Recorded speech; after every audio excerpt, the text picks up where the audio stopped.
Kinshasa, la capitale de la République démocratique du Congo. Mes salutations à vous, mesdames et messieurs. Bienvenue sur Magazine Info 15 pour être suffisamment informé. On va commencer à la primature de la République démocratique du Congo où le Premier ministre Jean-Michel Sama Lukonde a pris part à la cérémonie de l'ouverture du forum régional sur la mise en œuvre de stratégies de la CIRGEL. Suivez.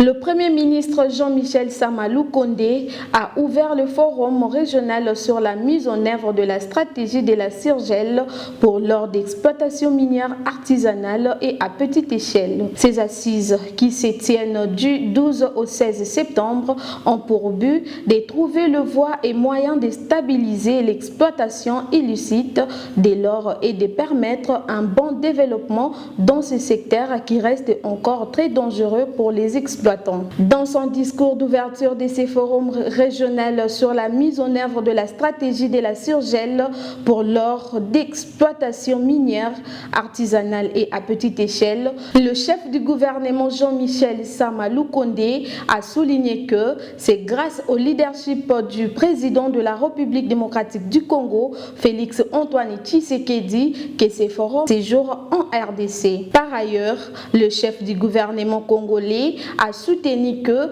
ces forums réunissent des femmes et des hommes de tout horizon et brillants experts en matière de mines pour réfléchir sur un système régional de suivi des minéraux, une solution durable pour un commerce responsable de l'ordre d'exploitation minière artisanale et à petite échelle dans la région des Grands Lacs.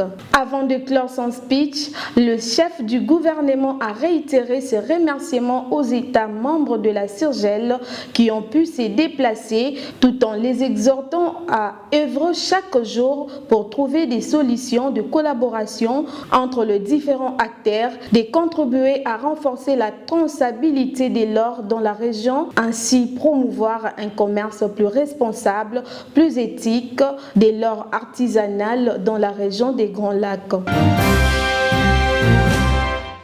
Parlons économie à présent, le vice-premier ministre de l'économie Vital Kamerhe Wakaningini a procédé le mardi 12 septembre au lancement de la mission de contrôle économique pour une validité de 15 jours. Propos recueillis par Divine Bala. Vérifier si les prix affichés ont été calculés en respectant la structure des prix et la marge autorisée sur le plan de la loi. Ils ont pour mission aussi de préserver le pouvoir d'achat de la population. Ils doivent lutter contre la rétention de produits signalés déjà importés et se trouvant dans les entrepôts en République démocratique du Congo, mais qui sont rares sur le marché. Puisque créer la rareté sur le marché, c'est une façon aussi d'éviter que l'offre ne rencontre la demande et vous pouvez comprendre que les prix vont s'emballer. Notre ambition est de faire de la direction générale de l'inspection la jumelle de l'inspection générale des finances. Et pour cela, il faut mettre les gens dans de bonnes conditions. L'État va récupérer beaucoup de moyens. Plus que les moyens, l'État va protéger les consommateurs qui ont des droits que nous devons protéger. Ces missions ne doivent pas se transformer en mission de tracasserie. C'est pourquoi le secrétaire général, à ce niveau, il a une antenne de surveillance où il sera informé en temps et en heure du comportement de chaque inspecteur et répercutera chaque jour ce rapport au niveau du cabinet du vice-premier ministre et ministre de l'économie. On va parler élection à présent. Le dépôt des candidatures à l'élection présidentielle de décembre 2023 se poursuit après Augustin Matata Pogno et Constant Moutamba. Intervient ainsi le tour de Rex Kazadi qui a déposé le lundi dernier. Espoir Amala nous en parle. La Commission électorale nationale indépendante CENI a reçu les dossiers des candidatures pour l'élection présidentielle de décembre 2023 du candidat indépendant Rex Kazadi.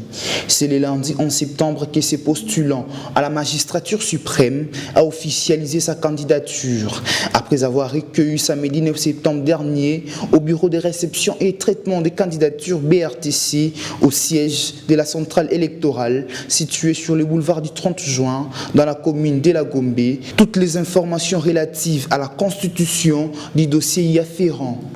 Au sortir du BRTC, après s'être plié à cet exercice, le premier candidat indépendant à la course au Palais de la Nation n'a pas gardé sa langue dans sa poche.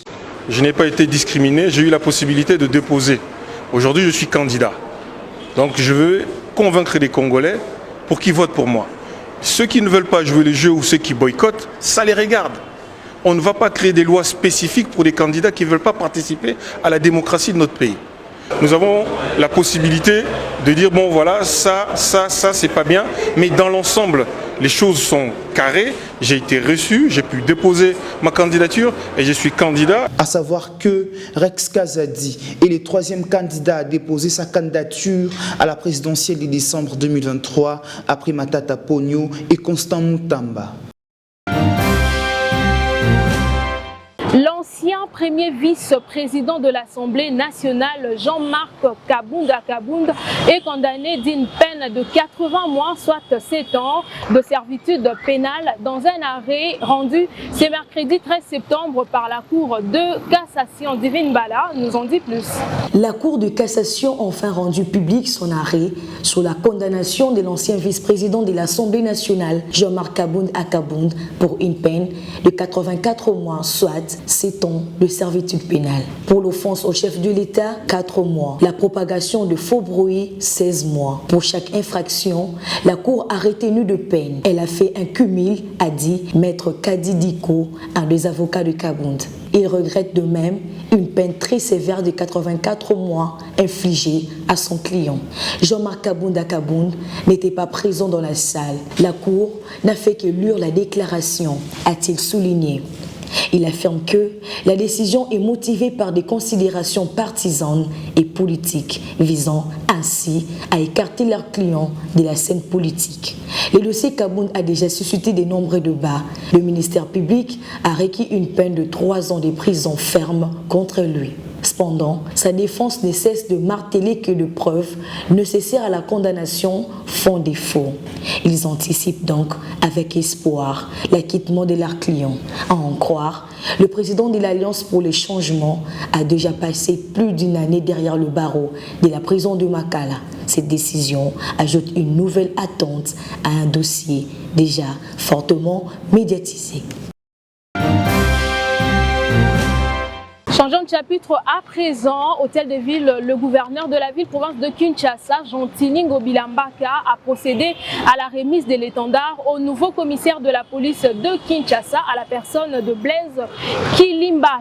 C'était le mardi 12 septembre 2023 au stade de martyrs de la Pentecôte. Marthe Moussengé était sur place pour le compte de Info 15.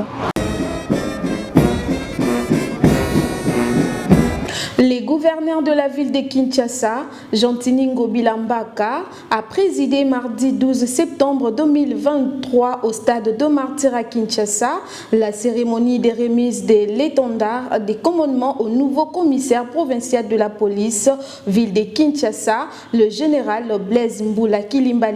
Devant toutes les unités de la police provinciale, le gouverneur Jean-Tini Ngobilambaka a confié 2 missions principales au nouveau chef de la police de Kinshasa.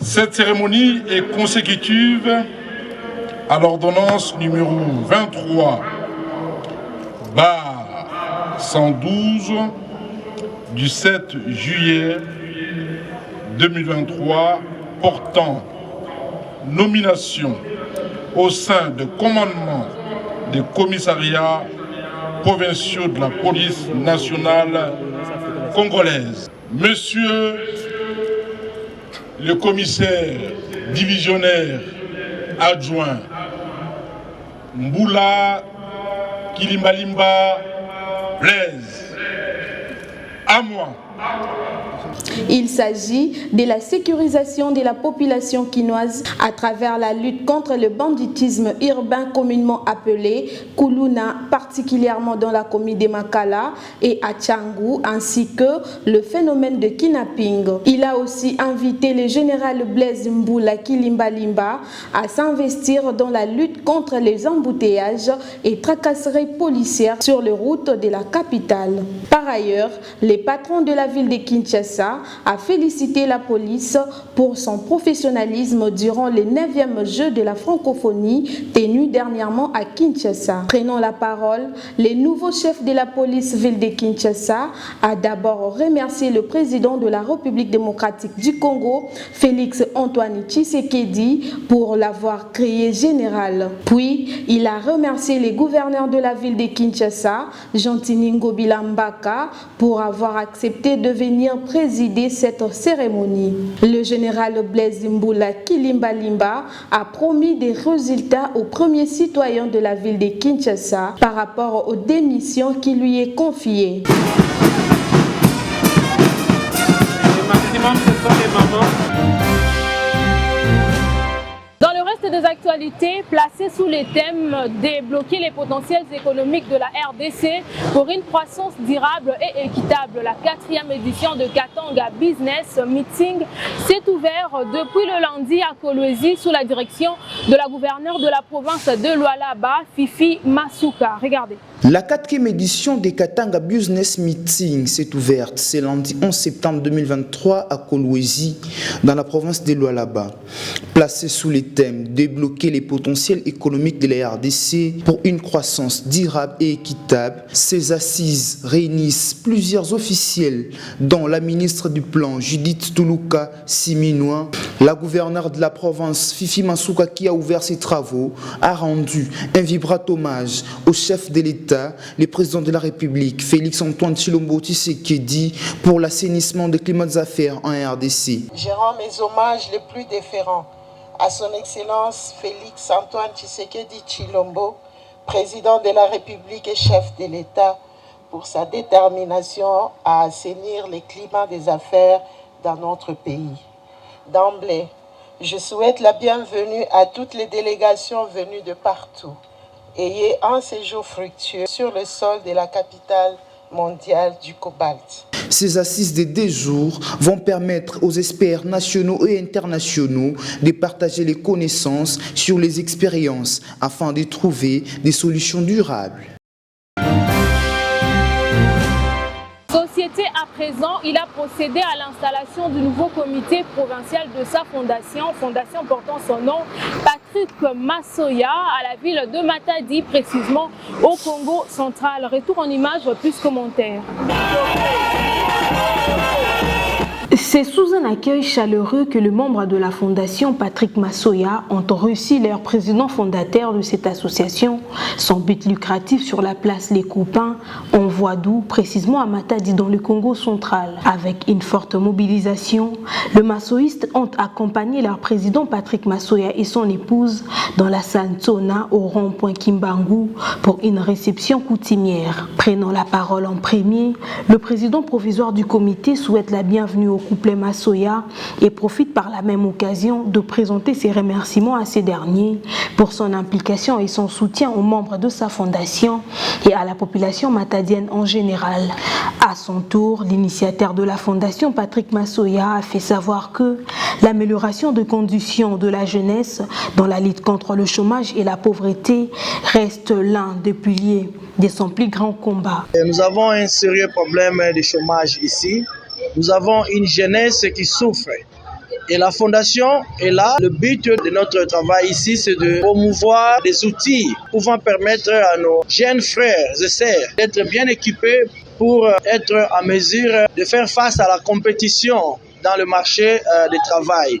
Et aussi, la Fondation Patrick Massoya est en train de faire une étude par rapport aux formations professionnelles, encore une fois pour équiper les jeunes dans ces domaines de travail pour qu'ils soient en mesure de répondre à la demande du travail ici et être vraiment compétitifs. Et à nos mamans qui chôment, à nos mamans qui s'époumonnent pour nourrir nos enfants. Et nous croyons que si nous, la Fondation Patrick Massoya, nous bâtissons une jeunesse responsable. C'est ça le futur même de notre pays, c'est ça le futur de notre belle ville de Matadi. S'en est suivi d'une nouvelle installation du comité provincial de la Fondation Patrick Massoya, à savoir Richard Boukembo occupe les postes du coordonnateur, Jean Firma Niati, coordonnateur adjoint, Célestin Moulumba au poste de secrétaire ainsi que Gertrude Massamba Matondo au poste de trésorière. Plusieurs orientations et instructions ont été données à cette nouvelle équipe mise en place par le président de la dite fondation en vue d'atteindre ensemble les objectifs assignés pour le développement de la ville de Matadi en particulier et de la République démocratique du Congo en général. En sa qualité d'un bon père qui n'oublie jamais ses enfants, Patrick Massoya a ramené pour le femmes de sa fondation le pain et d'autres biens matériels après son arrivée de Ziesa. Ça n'est complètement fini pour aujourd'hui, mesdames et messieurs. Merci pour votre attention soutenue. Si vous l'aviez aimé, dites un grand merci à l'équipe technique et rédactionnelle du magazine Info 15. Au même plaisir de vous retrouver très prochainement.